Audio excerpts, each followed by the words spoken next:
حضرت فاطمہ کے گھر میں فاقہ حد سے بڑھ گیا تو حضرت علی نے فرمایا کہ جاؤ اللہ کے نبی سے کچھ تو مانگ کے آؤ، کچھ تو پیٹ میں جائے۔ زندگی میں کبھی ایسا موقع نہیں آیا، یہ ایک دفعہ اتنا فاقہ آیا کہ حضرت علی جیسی ہستی نے بھی کہا جاؤ، تو آپ تشریف لائیں اور دروازے پہ دستک دی تو اتنا پیار تھا۔ جب حضرت فاطمہ گھر میں داخل ہوتی، اللہ نے ہمیں اولاد کے ساتھ کیا سلوک کرنا ہے اللہ نے ہمیں اپنے نبی سے یہ بھی سکھایا۔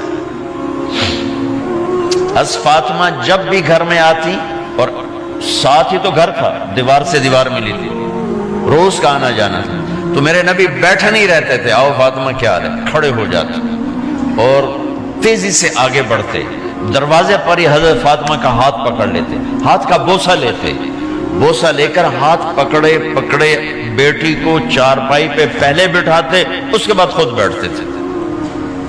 اکرموا اولادکم، میرے نبی نے کہا اولاد کو عزت دو، پھر وہ تمہیں عزت دیں گے۔ ہمارے ماحول میں اکثر ماں باپ نے اولاد پہ ڈنڈا ہی اٹھایا ہوتا ہے، پھر ان میں بغاوت پیدا ہو جاتی، پھر کہتے ہیں اولاد نافرمان ہے۔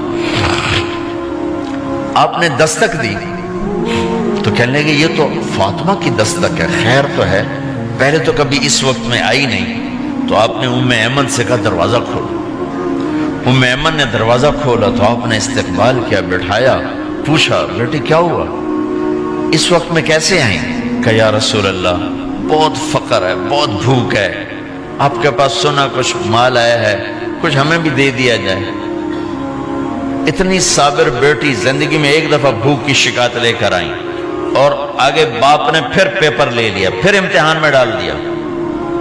آپ نے کہا بیٹی میرے پاس 5 بکریاں کھڑی ہیں، دے دوں یا 5 دعائیں سکھا دوں؟ یہ بھی کوئی کتنا سخت موقع تھا، کتنا سخت موقع ہے کہ صبر کا پہاڑ بیٹی اتنی مجبور ہو کر آتی ہیں کہ یا رسول اللہ برا حال۔ تو میرے نبی کہتے بیٹی یہ بکریاں بھی لے جا، دعائیں بھی لے جا، دونوں جمع کر دیتے، یا دعائیں بعد میں سکھا دیتے، بکریاں دیتے، ایک تو دے دیتے، پر امت کے غریبوں کو تسلی دینی تھی، چونکہ امت میں اکثر طبقہ غریب ہوگا، تو آپ نے کہا بیٹی 5 بکریاں دوں یا 5 دعائیں دوں؟ تو وہ سمجھ گئیں اپنے باپ کے مزاج کو کہ ابا جان امتحان لے رہے ہیں، تو کہا ابا جان بکریاں چھوڑ دیں، مجھے دعائیں سکھا دیں، مجھے بکریاں نہیں چاہیے۔ بھوکے کی رات بھی گزر جاتی ہے اور بھوکے کا دن بھی ڈوب جاتا ہے، تو آپ کا چہرہ ایسے کھل گیا کہ میری بیٹی پاس ہو گئی۔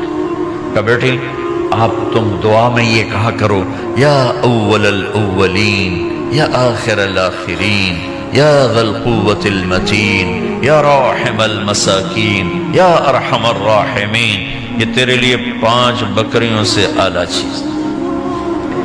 اب گھر واپس گئیں خالی ہاتھ۔ حضرت علی نے فرمایا تو کچھ بھی نہیں لائی؟ کہا نہیں لائی ہوں، بہت کچھ لائی ہوں۔ کہا کیا؟ کہا میں دنیا لینے گئی تھی، آخرت لے کے آ گئی۔ ذہبت للدنیا وجئت بالآخرہ۔ تو حضرت علی نے فرمایا تیرا آج کا دن سب سے اعلیٰ دن، خیر ایامک ھذا۔ داماد کا امتحان لے لیا، حضرت علی کو بلا لیا، علی 5000 بکریاں دو کہ 5 دعائیں دوں؟ اس وہاں تو 5 بکریاں، اب 5000 کر دیں۔ علی 5000 بکریاں لیتے ہو یا 5 دعائیں لیتے ہو؟ تو بھی سمجھ گئے کہ آج میرا محبوب مجھ سے امتحان لے رہا ہے کہ علی کتنا کو مضبوط ہے اپنے ایمان میں۔ اور فاقے میں نے بتا دیے کیا گزر رہے ہیں، آدمی اپنی بھوک سہ لیتا ہے، اولاد کا رونا برداشت نہیں ہوتا ہے۔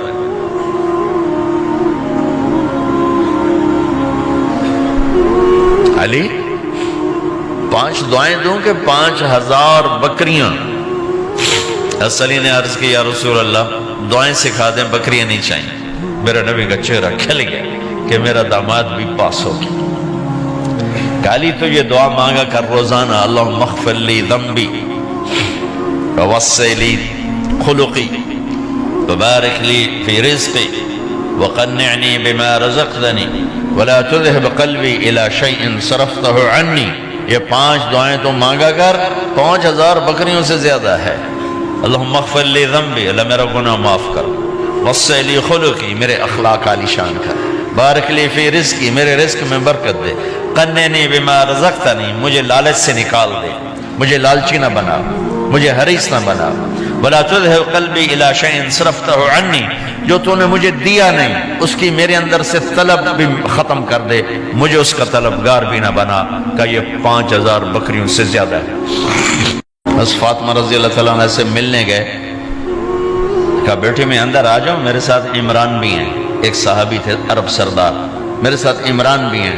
کہا ابا جان میرے گھر میں اتنی چادر نہیں کہ اپنے آپ کو چھپا سکوں، پردہ کرنے کے لیے میرے پاس چادر کوئی نہیں، تو آپ نے اپنی چادر اندر دے دی، کہا اس سے پردہ کر لا، تو لپیٹ لی۔ اب اندر آئے تو آپ نے پوچھا میں نے سنا تھا تو بیمار ہے، میں تیرا حال پوچھنے آیا ہوں، تو باپ کو دیکھ کے آنسو نکل آئے کہ یا رسول اللہ بیماری بھی ہے اور بھوک بھی ہے، دونوں ہی ہیں، صرف بیماری نہیں بھوک بھی ہے، بڑے بڑے مصیبتوں سے لڑ جانے والے ماتھے پہ کبھی بل نہ آیا، بیٹی کے آنسوں نے پگھلا بھی دیا اور رلا بھی دیا، آپ بھی رو پڑے، آپ بھی رو پڑے۔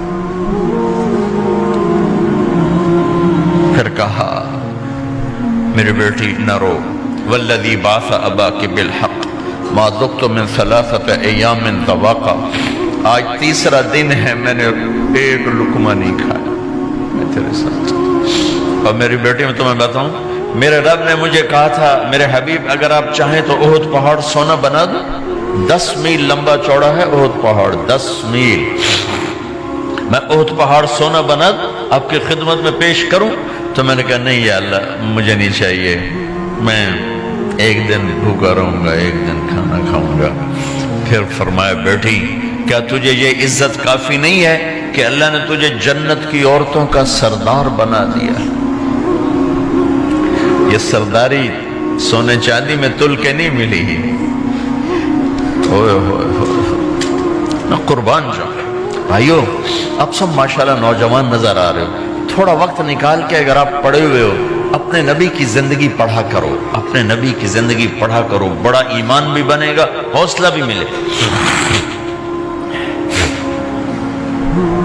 اب حسن حسین کو کہتے تھے میری آنکھوں کی ٹھنڈک، میرے جگر کے ٹکڑے، میرے سینے کی ٹھنڈک، میرے لاڈلے، جنت کے چاند، جنت کے سردار، میرے 2 پھول، یہ سارے الفاظ حسن حسین کے لیے ہیں، اور ان کے بھوک کی وجہ سے رونے کی آواز سنتے تھے اور تڑپتے تھے، لیکن روٹی نہیں مانگی ان کے لیے، روٹی نہیں مانگی،